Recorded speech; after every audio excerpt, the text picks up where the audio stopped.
Welcome to Midlife Unravelled, the podcast that takes you on a journey through the twists and turns of midlife. I'm your host, Anita Gilbert, and I've transitioned from the corporate world of investment banking to become the proud owner of a yoga and Pilates studio. Together, we're going to navigate the exhilarating roller coaster that is midlife. Each episode, we dive deep with a seasoned expert to rediscover and redefine how to live our best during this life-changing period. Join us every Tuesday for new episodes, brimming with wisdom, insights, inspiration, and a laugh along the way. So strap in, because Midlife Unravelled is about to redefine the way you embrace midlife. Subscribe today and take this journey with us.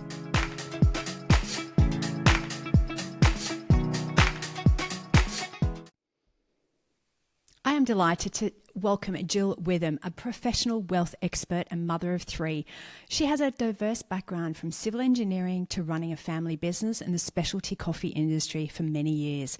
In her search for purpose and fulfillment, Gill transitioned to financial advising, earning a Master of Applied Finance, specialising in financial planning, where she was the recipient of the Financial Planning Association of Australia Award for coming first in her course. Now, that is a huge achievement.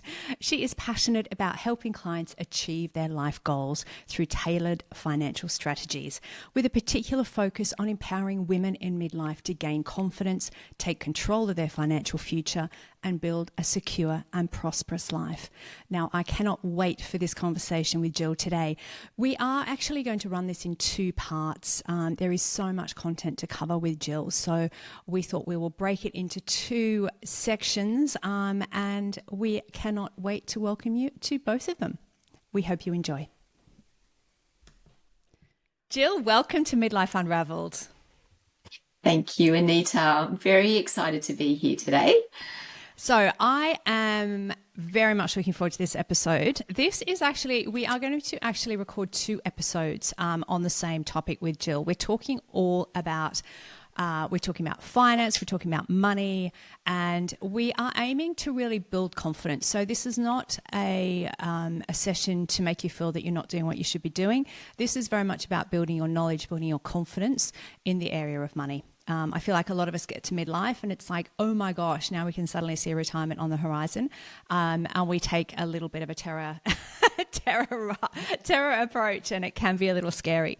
So we are going to deal with four topics today. We are going to look at understanding super. We'll look at financial independence and early retirement, managing debt and building wealth, and lastly, navigating life transitions. And we know there are certainly a lot of life transitions in our midlives. So let's kick off from our first topic. Thank you, Gill. It's understanding super. Yeah. Oh, kick off with a big one. That's a big one. Where do you begin? I think with super,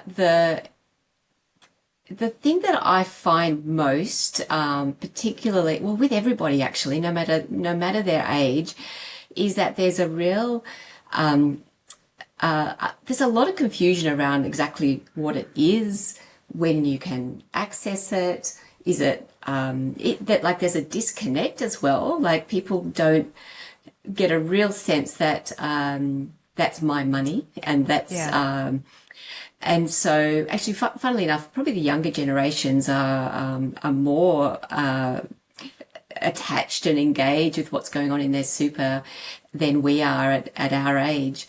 So that's quite interesting. So I think the first thing to think about with super is just start to understand what you have, where it is, what it might be invested in. Because it's really, that is your money, and this is really, apart from your family home, if you own your home or at least are on your way to owning your home, it's likely the biggest investment that any one of us actually has. And a lot of people wouldn't even know how much they have, but more importantly is how much are they going to need. So yeah, I feel like a lot of us also choose a super fund when we're in our first jobs, and we've stuck to that super fund ever since. And that's just been the one that we've chosen. We've made no conscious effort about choosing or comparing one fund to another, apart from what somebody may say or, something we may see in the press. So I feel like a lot of there is perhaps a lack of information out there about how much influence you may have about the performance in the super. How would you even go to compare it? Do you just choose one and stick to that one? It's confusing. Yeah, it's very confusing. What I would say to make it a little more accessible before you, and I suppose the role of an advisor in this world is actually starting to unpack what is fed to you, and starting to actually see below the surface, and getting a whole lot of transparency around what you're actually invested in. But apart from that, just getting some basic knowledge around what's going on. And probably the most important thing, well, I would say there's two most important things to understand, and that is how much you're actually paying in fees with the super fund that you're in. We all know those ads with the, compare the pair and things like that. And, that does have actually a big impact. When you might see a fee of 1% or something, if you ever even read your super annual reports that are sent to you, and that may not seem that much, but actually, super fees can range anywhere from 0.5% up to 2% and more, and that 0.5% in fees over a 20-30 year time span can make such a big difference. Are you A couple of $100,000. That's a lot. Are you locked into a certain fee? So when you start with a particular super fund, do you lock in a fee in the same way as you lock in a rate for a loan? Oh, good question. No, not at all. So the fee that you would be charged is, first of all, every super fund has an administration fee. And then the second part of the fee is the investment choice that you happen to make. And actually, so just to give you maybe take a step backwards and just get a sense of what actually is superannuation, because I think a lot of people come to me. One of the conversations is around, well, what does your super fund do, or is that going to be a better super performance than X, Y, or Z fund? But the fact is that super is just a ownership structure. So, you may own an investment or assets in your own name, or you might own it in joint names with your partner, or in a family trust structure, or in a company. And superannuation is just another ownership structure. But we have the benefit. Its sole purpose is to build funds for our retirement. And because of that, it has a concessional tax treatment attached to it. So rather than being taxed at our marginal tax rates in our own names, super has a tax rate of 15% attached to it. So, so our money's working harder in there because we're paying less tax on it than we might otherwise pay in our own name. So firstly, a superannuation fund is just really they're the trustee that looks after our retirement money as members or beneficiaries, essentially, of that fund. So so every super fund will have administration fees. So you really want to get a sense then of what that is, and compare it to others on the market to because even if you might say, 1% doesn't sound like much, well, actually, there's probably a lot of funds out there that are less. But the bigger part of often the fee is the investment fee. So, that's where you can have a lot of control. As long as, I guess, first step is to know the admin fees aren't too high. Second step is, what's the investment piece under the bonnet? And And that's where you can have a whole lot more engagement and control over what that is.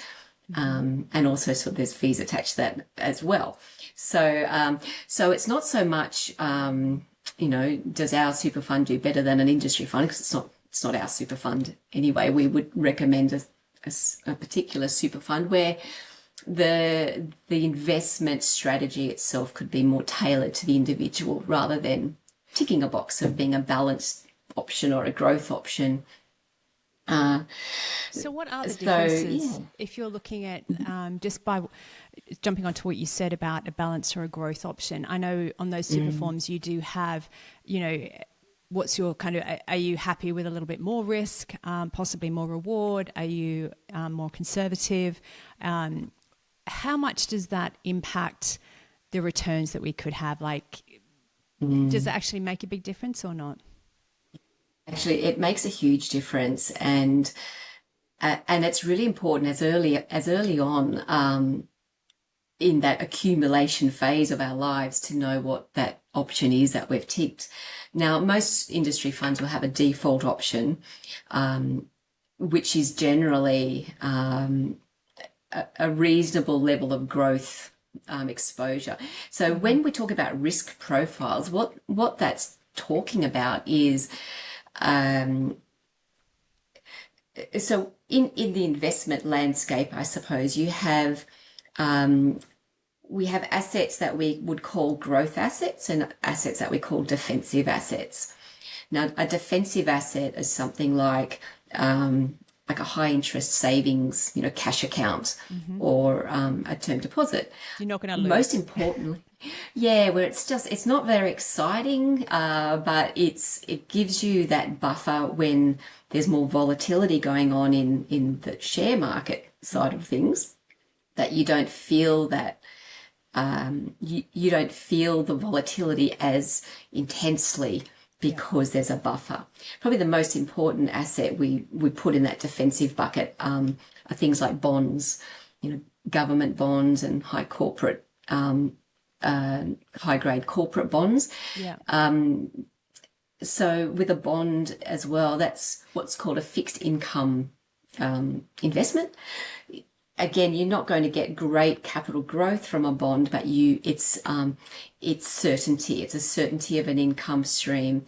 And the wonderful thing about a bond is that when share markets are going like that way, your bonds buffer. They have a inverse relationship. Right. So it's important to have that combination.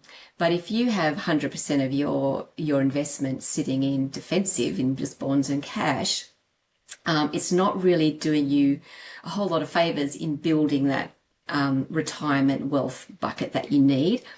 What's going to give that to your super fund or your portfolio is exposure to growth assets. Now, growth assets are your shares, essentially. Right. That's Okay. yeah. So So higher the risk, the yeah, higher the reward, presumably. that's the general principle in investment. Yeah. It's that risk reward payoff. So to get greater reward, you need to take on more risk. But gosh, the whole sort of story about risk is its own conversation as well, Yeah. because risk is, if we start from that perspective where we go, is it a balanced option or a growth option or a high growth option?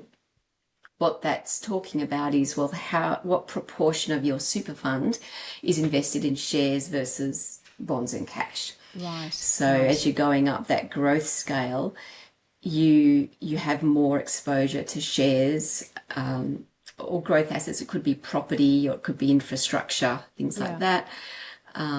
Over the long term, that's going to give you much greater growth. Right. But also along the way, though, you've got more ups and Ups and downs. downs. So So how much control do we have over that? over the ups and downs, No, no, no. or Over the percentage that might be invested in growth or maybe, a more yeah, conservative strategy. Yeah, so that's when you want to really look at what those options are you have available to you, Mm-hmm. and you can change that at any time. Most super funds, even your industry fund, it is a matter of logging into your account and looking at those options, and you can change it at any time. Can But I? it's really, yeah. Sorry. Sorry, can I ask a question? You talk about industry funds. Can you just clarify what those are? Oh, yeah.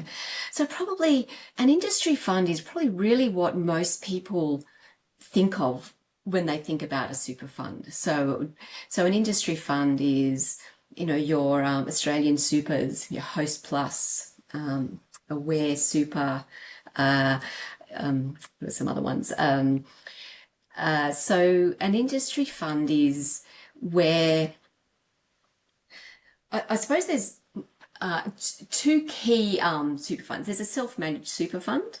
Now Mm-hmm. that's where you are your own. You take on the role of the super trustee, and there's a lot of responsibility that goes with that. But what it does mean is that you look after your superannuation entirely on your own. Right. An industry fund is where, let's say Australian Super, they are the trustee of and they look after hundreds of thousands of members' retirement savings. Right. There's there's a lot less control that you have apart from choosing what investment option you have. Mm. There's probably less transparency and less control over what you can do, and the fees may be higher as well. But that's where everybody starts, with an industry super fund. Right. So industry And doesn't super fund doesn't mean it has to be linked to a particular industry. no, So teachers no, or plumbers or something like that. Okay. not necessarily. I guess that's originally where they sort of came from, and there would be Mm. some industries where they do have a fund that is more aligned to a certain workforce or industry, Right. Yeah. but it's not closed off, to other people joining it. And every fund would have its own, I guess, market, like any product in a sense. Yeah. Yeah. Yeah, and So then the you have sorry, go. something in the middle, where it's really and it's not necessarily advice only, sort of in the world of financial advice, because there's funds that are open to anyone, but there's funds there where there's a lot more. There's still a super fund, but it's almost like an in between being in an industry fund and being in a full self-managed fund. You still have a fund that takes on all those responsibilities of the trustee and the administrative arm of what a super fund has to do, but on the other arm, the strategy and the investment piece under the bonnet can be far more tailored to your wants and needs.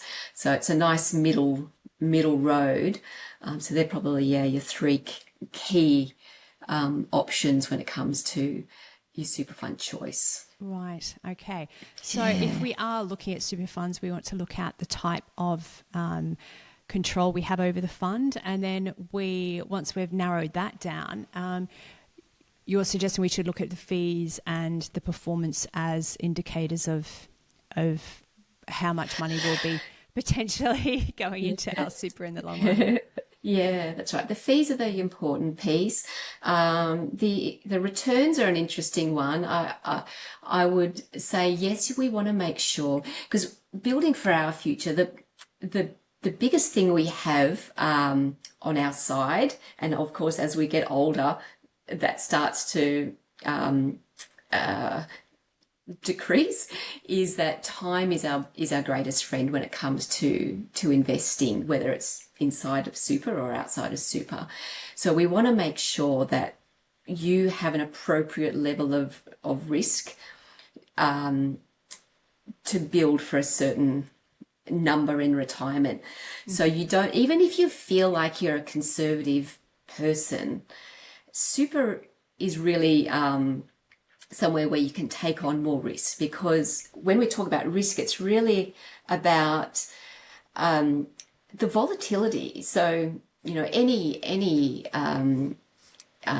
industry fund, or if as long as your investment is well diversified and so on. We can talk a bit more about that later. Yeah.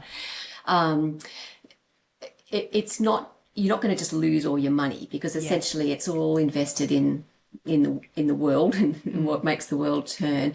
But when we talk about risk, it's today it might go down, tomorrow it might be up here. So risk in that sense is how volatile things are. Now we know that over the long term, the greater exposure to growth or to risk, the greater your returns. But the thing is, you'll have more roller coaster ride along the way.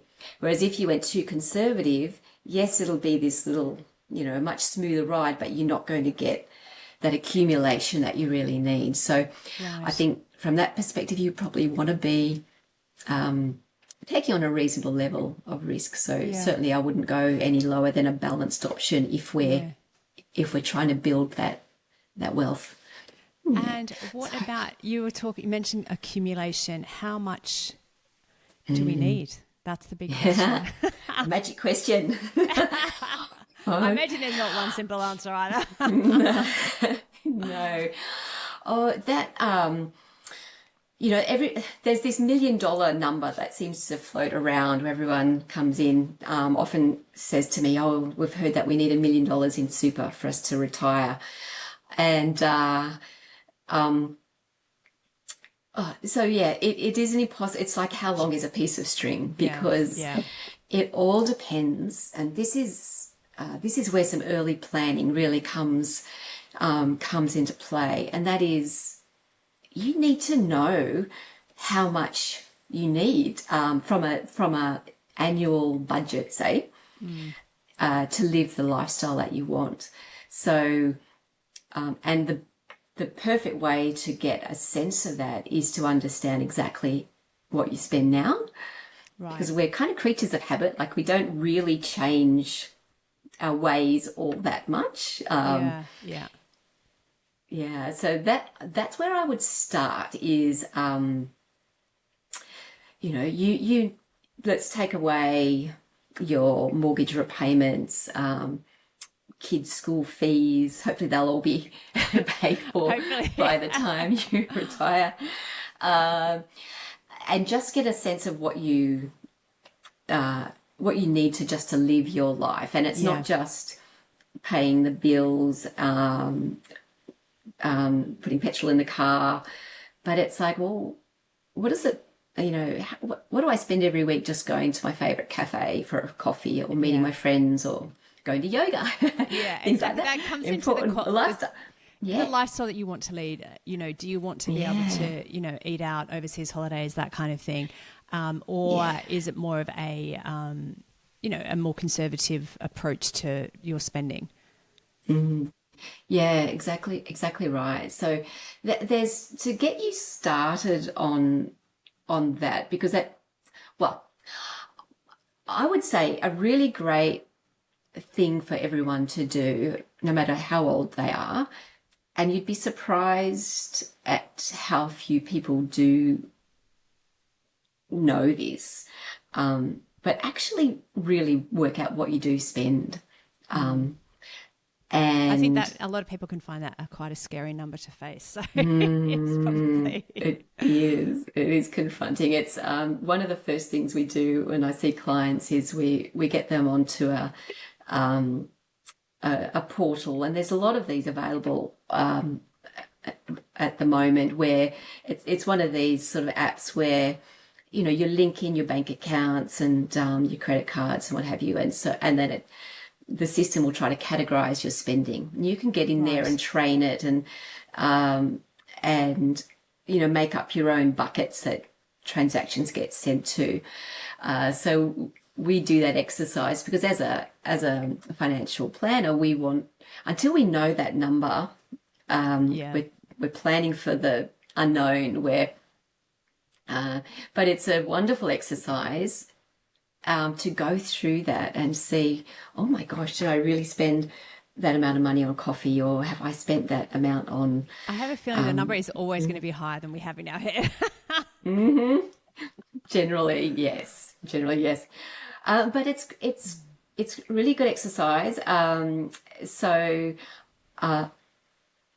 the one, I guess, and it's a kind of a boring strategy. It comes way before we start talking about anything. Some wonderful investment strategy or even a retirement saving strategy is actually just get that balance right first. So, Yeah. what comes in is here, what goes out or has to be less than that. If we're out of whack and we spend more than what we earn, then you're always going to be in that awful place where you just never feel like there's enough. Yeah. Yeah. And sometimes that is just an awareness thing, firstly, about, well, actually, how much money can I spend on, once I've paid all of the essential items, Yeah. Yeah. what's left. And once you know that number, that starts to make that I feel like you, not necessarily easy, but but at you least can you make know. informed decisions then going forward, by knowing that number. And it may vary, but having a bit of a ballpark figure can actually make those decisions going forward much easier to make and much, I don't know, you've got clarity. You've got clarity in the picture. Exactly. You have clarity and and once you have the clarity, and it may seem an impossible task, but that you also then start to feel that control Yeah. over your finances. And so many of us don't feel that. You sort of just hope that it's all going to be okay Yeah. one day. Yeah.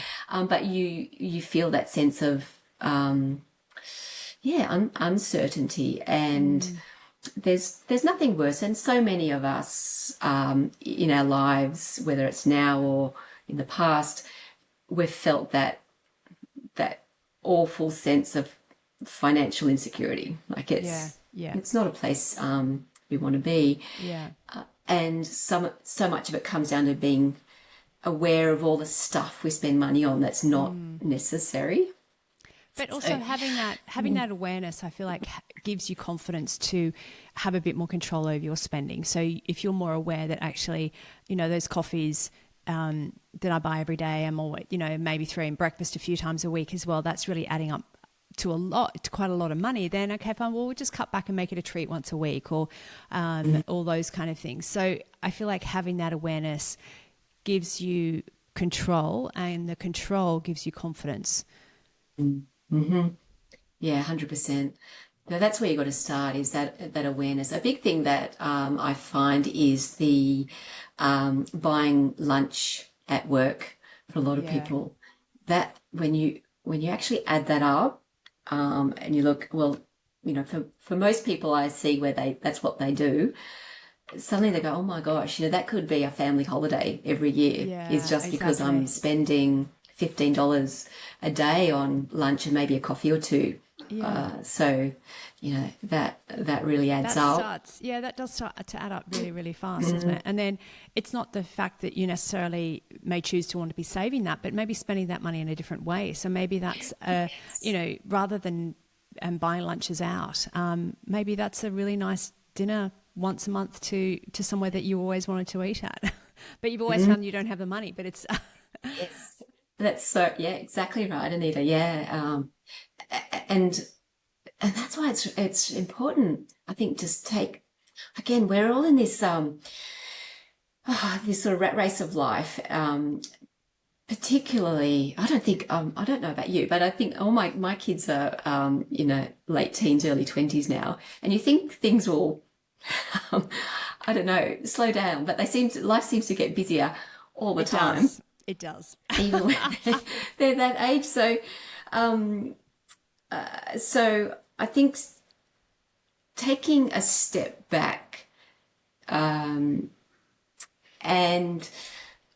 it's it's uh it's just getting a sense of what's really important. Like, Yeah. and Yeah. that takes some time. It takes some time out of our life to even consider what that is. And with my work, often when a couple come in to see me for the first time, it's probably the first time they've sat down for as long as they can remember, if ever, that they've sat down together, kids aren't around, work's put aside for the moment, and they think about, oh yeah, what do we want? And often it's not even the same thing, and they think they're on the same path, but they're actually not. And then it's like, oh, okay, well, how do we align what we want? Or so, because we get into this cycle of just doing the things that we feel like you're meant to do. We're on this, we've got to, pay off the mortgage. We'll send the kids to expensive schools, but potentially, which you might step back and I've had this conversation with people, they go, actually, well, do they really need to go to this school? Is that what we really want, or is it just because what we feel we should offer? Or so, so that's a really important thing, is to take some time out to think about what's important for yourself and for your family. Can I also just get back onto, and we were talking about how much we would need, and you mentioned the $1 million being the magic number, and then we would need to really look at how much we're spending. Once we've ascertained what we're spending, how do we work out a number? Is it just literally multiplying that by how many years we expect to be alive, or is it as simple as that, or more complicated? Well, it is more complicated. It is more complicated because you don't, let's just say you've accumulated $1 million, and that might also seem like an unachievable number. But, time's a wonderful thing. I mean, we all know about compounding interest. Well, essentially, I mean, this is a very, very rough kind of rule, but it's called the rule of 72, which essentially means every 10 years your investments double.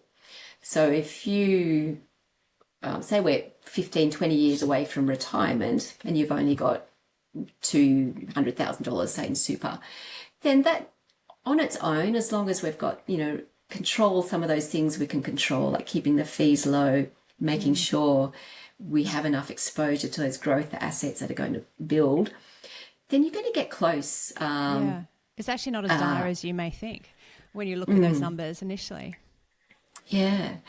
But once you then get to the point where so we're in this accumulation phase. So that phase is where we're working and we're accumulating wealth.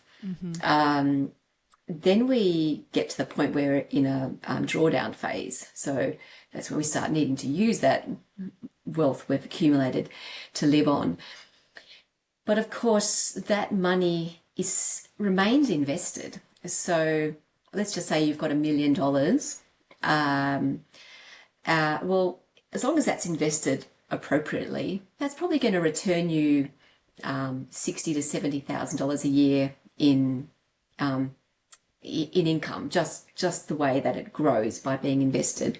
Okay, so you're not actually going to reduce the core amount. You can literally live from the profits.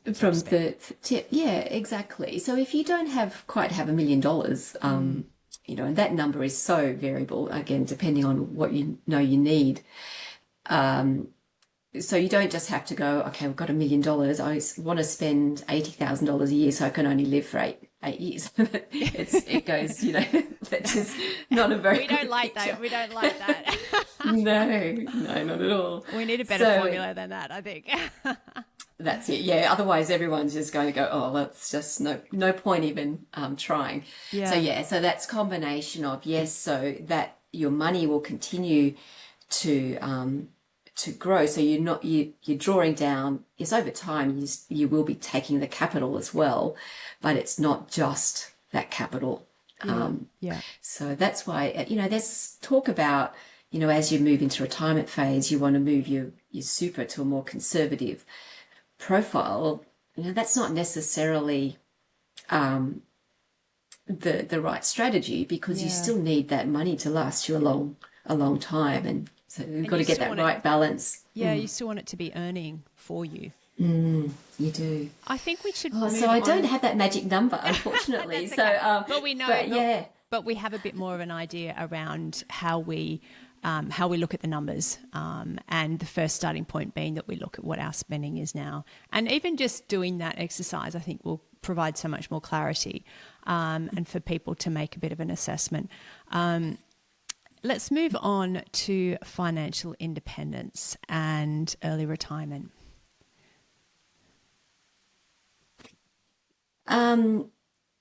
Okay, so early retirement, I start to actually not use that word so much anymore in a way. And I Because what is think the retirement because, age? yeah, oh, God, that's a really good question. Because, so I guess, yeah, going back to those super rules and regulations that really are a bit confusing, and not everybody is certain around that. So everyone really probably, our age, or up to maybe 60 and older now, there's the first key date is something that's called our preservation age. And your preservation age is the first age that you can actually meet a condition of release to access your super. Now, so that is age 60. Okay. For those sort of older, in the older generation, that, that was a little bit earlier, but I think we've just about got to the, I can't remember the birth date off the top of my head, but anyway, we could just say 60 is the first age we can access super. Right. So from that point onwards, ideally you're meant to be retired and over 60, and then you can have access to your super. So that becomes a fairly magical, in the world of tax, is a really good milestone, because that's when we stop paying tax on our super savings and we turn it into a tax-free pension phase. And that's why it's so important to build our wealth to a certain degree in super. Now, we've got caps on that now, that we can only get to a certain amount. But we want to build the wealth in super, because when we do retire, it becomes tax-free. So that's awesome. All at this point, you never know what may happen in the future, but at this point in time, it's still tax-free. So that 60 is the first age. But you need to have retired as well, although you can start accessing it under what's called a transition to retirement, where you can take down some of that super balance. But when you turn 65, that's when you have, no matter if you're still working full time, that's when you can have full access to your super. We can turn it all into that pension phase. And then you start drawing, you sort of enter that drawdown phase. So you do have to, when you flick that switch, which turns it from accumulation to pension, you do draw down on that every year, and there's minimum amounts that you actually have to take. Right. There's a minimum, but there's no maximum. You can take the whole lot if you wanted to. Okay. But it's... so anything under 60 is considered early retirement? Yeah, and the trick with an early retirement, if retirement for you means absolutely stopping work, no more income coming in from anywhere else, then there's a period there where you need to be self-funding it from funds that aren't in super. So if that was a real goal, you wanted to not be working in a employment environment from 55 onwards, then that's where you need to work out, well, there's 5 years there where I need to have another pot of money I'm going to start drawing down from. So,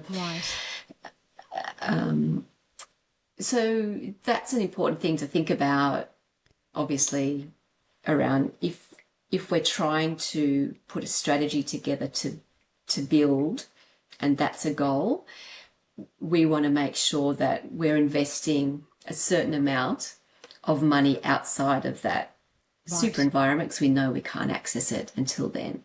So there could be, parallel strategies running Uh-huh. so that we can tick both those boxes.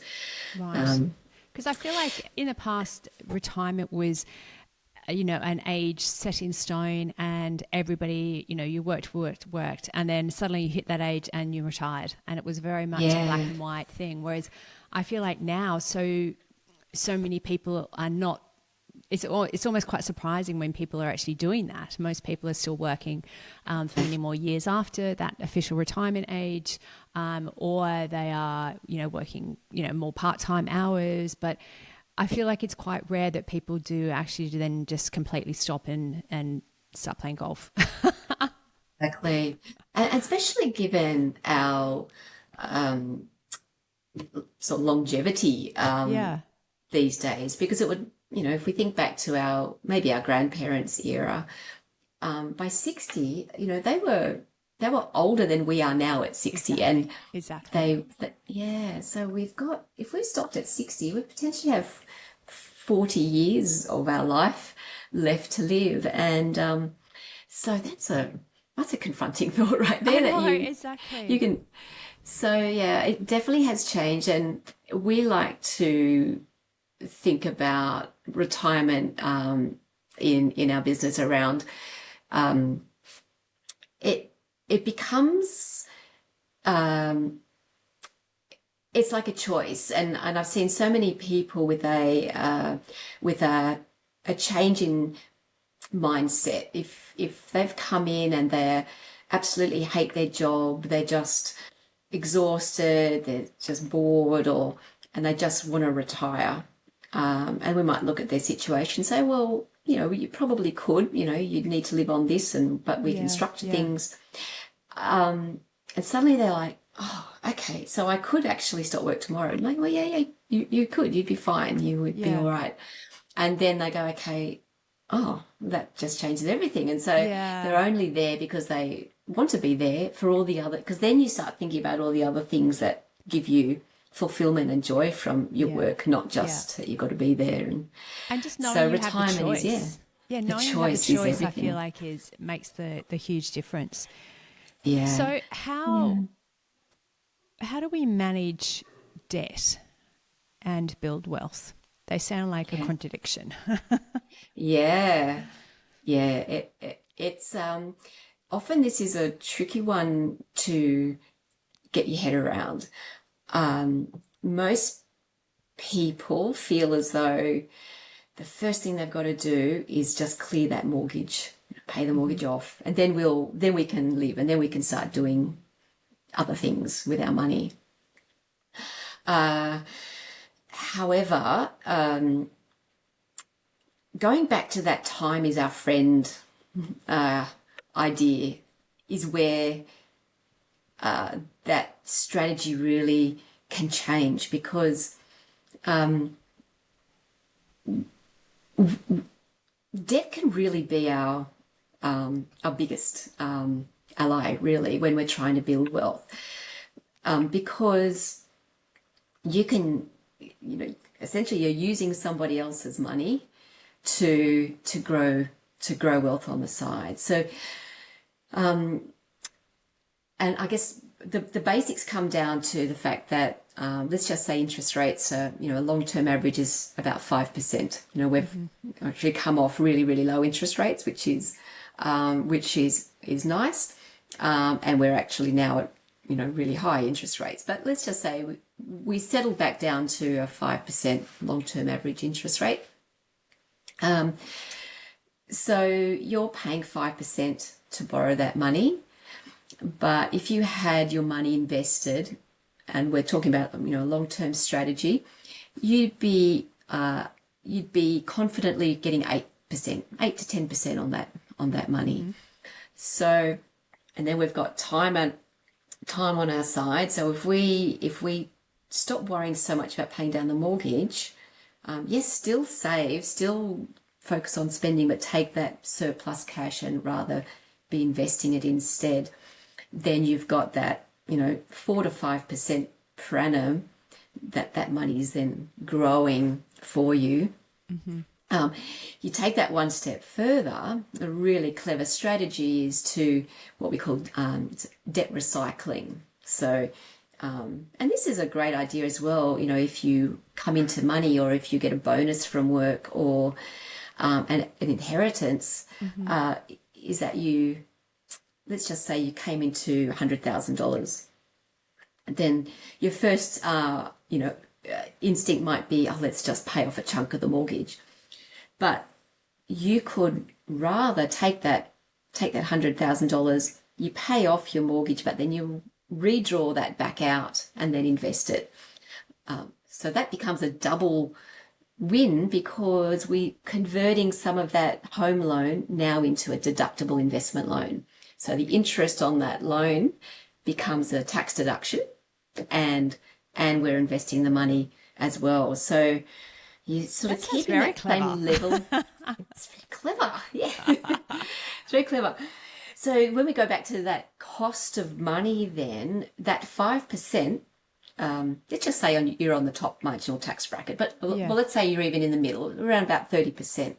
Then that 5% is really only costing you about 3.5%, but yet your money's making you, let's say, 8%. Right. So, and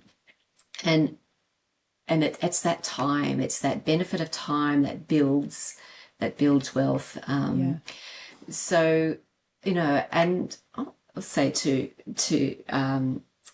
my clients that who cares? You might still have your mortgage when you're 80. It doesn't necessarily matter as long as your money is actually working harder for you, being invested, and you're just taking an income stream that pays your mortgage. That's great, and everything else you need. So having a mortgage is, well, having a plain old mortgage. Yeah, you want to get rid of that, but don't just necessarily go pay it off and then we'll start doing something else. You there can may really be clever do both. ways to work it. What about credit card debt? I imagine people, that's probably the two main types of debt that people carry, that mortgage and the credit card. So is that, with those rates of interest, is it better then to get rid of those and keep those as small as possible? Yeah, generally is. I mean, credit cards can be a great tool to use, but only if you're using them to your advantage, and not as credit, if you like. So, if you get yourself a really good rewards credit card, and this works really well if you do have a mortgage, and if you have a mortgage, you should always make sure you have an offset account that you use to its maximum. So every dollar that you have in your offset account is going to be reducing interest on your loan. So, and the way that works is that, having money in your offset account is the same as it being paid off your loan, except you have full access to it. Right. So, and the bank charges you interest on your loan every day. Now, if you've got, say, $10,000 sitting in your offset account, then that's $10,000 less in interest, well, the equivalent of less interest you're paying on that amount of money. Right. So even though you're paying the same amount in your mortgage repayment each month, you're paying more off on the capital, the principal. So it's right. And so taking that concept, and then you use your credit card, you put all of your expenses on the credit card. So let's just say you've maybe $8,000 in your month has built up on the credit card. You get your credit card statement that says, okay, you owe us $8,000, but it's only due 15 days later. Most credit cards have that 55 days interest-free period. Yeah. So then day 55, you pay off the balance, and then you start again. But what you essentially have sort of cumulatively now had, like, say, $12,000 that's sitting on the credit card, so that $12,000 is sitting in your offset account for longer. Right. So it's so from that perspective, they can be a really great tool, but only if you pay it off every month religiously, so you never pay interest on it. And if you do have credit card debt, and it's quite high and you're really struggling to get on top of that, that's the first thing you would want to clear and get under control. Perhaps even look at getting your home loan refinanced to get that, paid off, so you can start from scratch. So you're not paying those huge fees. Yeah, that's right. But yeah, so that they can, certainly can get people into a whole lot of strife. But if they're used wisely, they can be.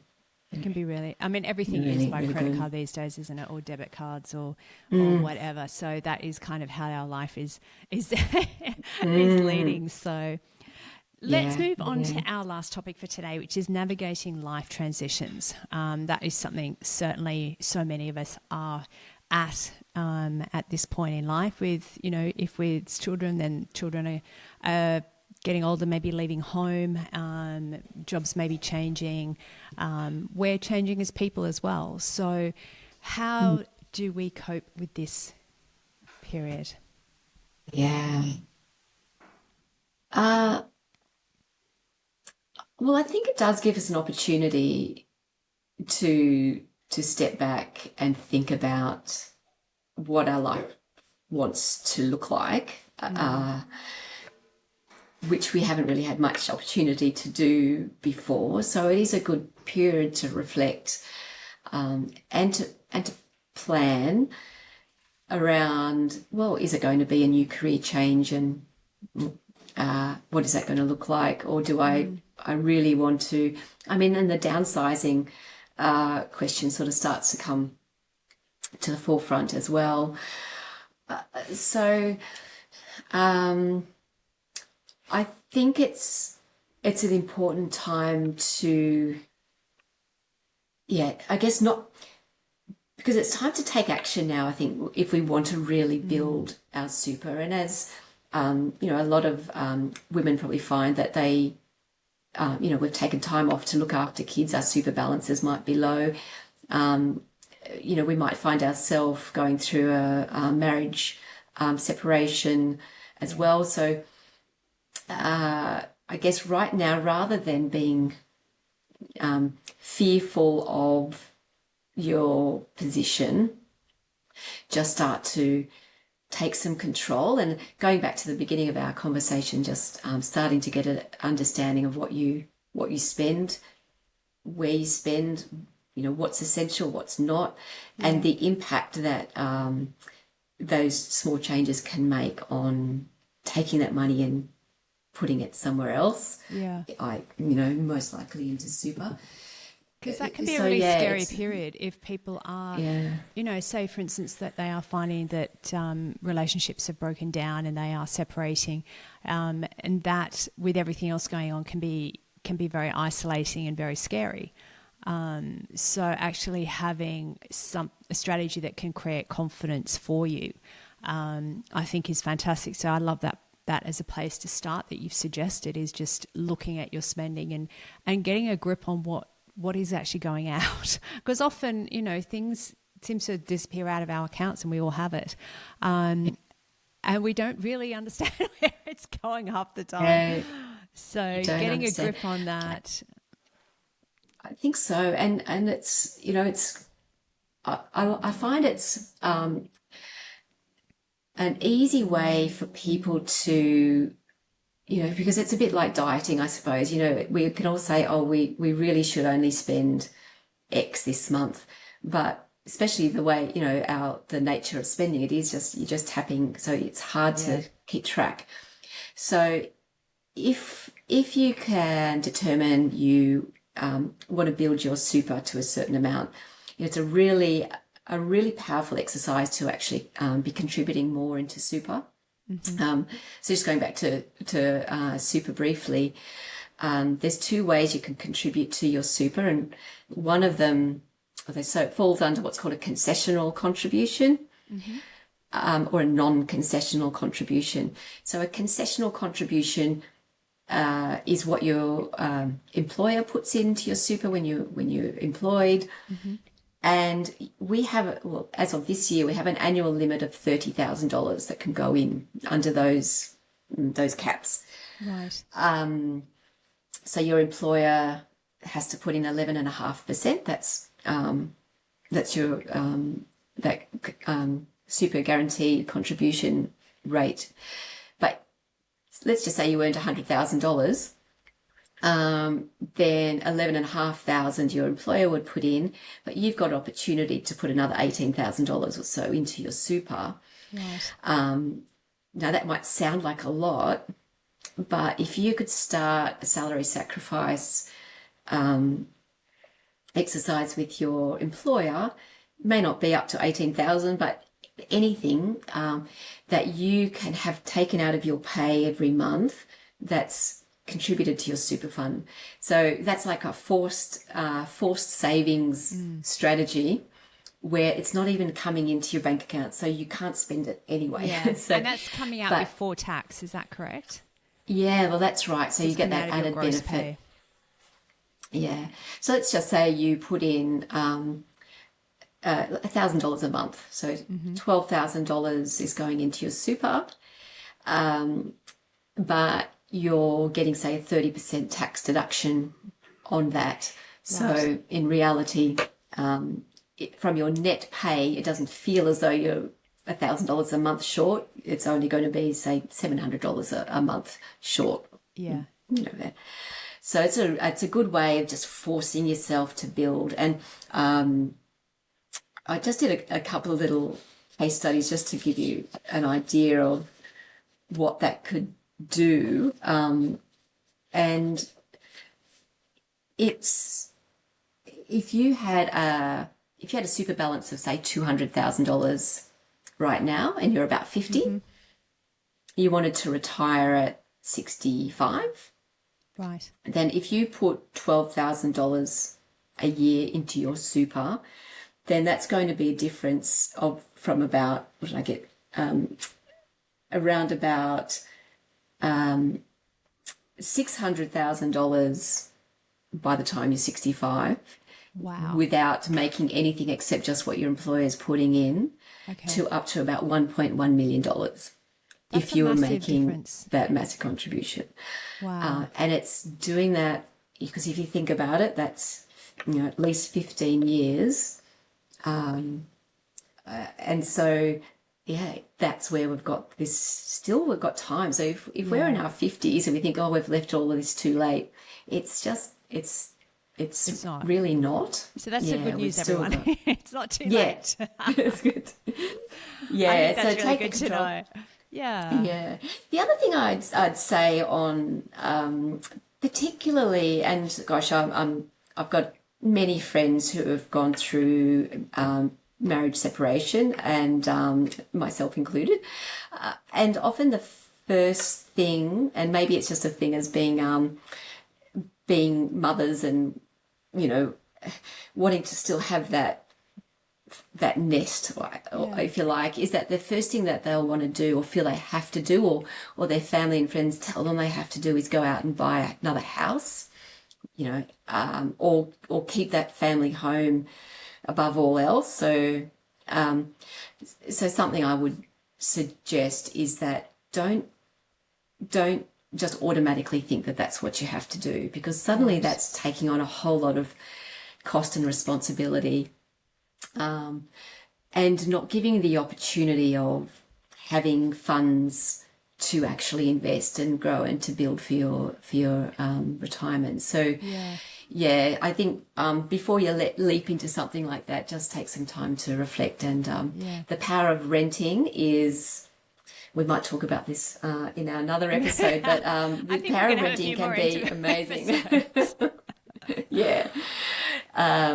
But yes, just little bits. I think that's the thing is to take away is, it doesn't have to be, you don't have to wait till you have a windfall or to start making some really powerful changes to your financial position right now, but also for the future. Forward. Yeah, and we can make those small changes, and those small changes will actually have a bigger impact. And I feel like, like we mentioned so many times, it's like taking that control of things is what is going to give us that confidence, and especially for people who maybe have never done that. Maybe you've left it in your partner's hands. Maybe you've just put your head in the sand and hoped it was all going to be okay. Now is the time to actually look up and take a nice, honest look. And it can be confronting, but to take that real clear look at what the situation is now, and by all means reach out, to reach out to yourself, or reach out to other people who are qualified and who can stand very kind of separately and not be involved in your life personally, but they are, there to give you all the advice that you need. I think that's, gosh, I wear many hats in what I do, which is wonderful, because it's not, yes, we have all these strategies that can build wealth and what have you, but it's a lot of counselling that goes on in my conversations with clients. It's getting them to really think about their life, what they want. Many clients, even in the last 12 months, I've seen have had cancer diagnoses or have had illnesses that have struck them that they certainly weren't anticipating. Yeah. So it's that, I don't know, just, life's so short and we don't know what's ahead. So just to step back and think about what's really important. And the other thing on going for advice is, and it's a funny world that I work in, because it's often people just assume or just feel as though they should know how to do all of this, but and also feel maybe even just a bit ashamed or embarrassed that they don't have all of their finances under control, and embarrassed to admit that as well, which is really common, actually. So many of us in that situation. It's so common, and but we just never taught it. Not really. Yeah. Unless we grew up in a family where it was really, really spoken about, we certainly never really learned it at school, and it should be something that we all talk about. Over lunch with the girls or whatever, just to compare stories and talk about, what you're doing, what your super fund's doing, what you're invested in. I don't know. Yeah, absolutely. So, but just to bring it out more into the open and take the guidance, and just because you do seek that guidance, it doesn't mean you don't need to do as they suggest, but just to get another perspective, to get professional advice, I think is so important, rather than just sort of relying on what you kind of gut feel or what other people may tell you to do, to actually educate yourself around your own personal circumstances is always going to be a positive thing. Yeah, because we're all individuals, and just what what your parents might tell you is the right thing to do, or your friends. Often it's just the norm. It's the not necessarily peer pressure, but it's doing all of those steps. They mean well. They mean well, but just to have that open conversation, I think, is really, really important. So I can't wait till our next week. We are talking about investments. We're talking about financial empowerment, estate planning, and more. So I am very much looking forward to that conversation as well. Excellent. So thank you so much, Gill, for joining us today, and we will hear more from Gill next week. Very excited to share that. Wonderful. Thanks, Anita. Thanks for having me. Thanks so much. Absolute pleasure. Yeah, okay. Thank you so much for joining us today. We hope you enjoyed this episode. Please like, share and subscribe so you can stay updated with more from Midlife Unravelled. To see more Midlife Unravelled, follow us at midlifeunravelled.com or at Midlife Unravelled on Facebook and Instagram. We'll see you soon.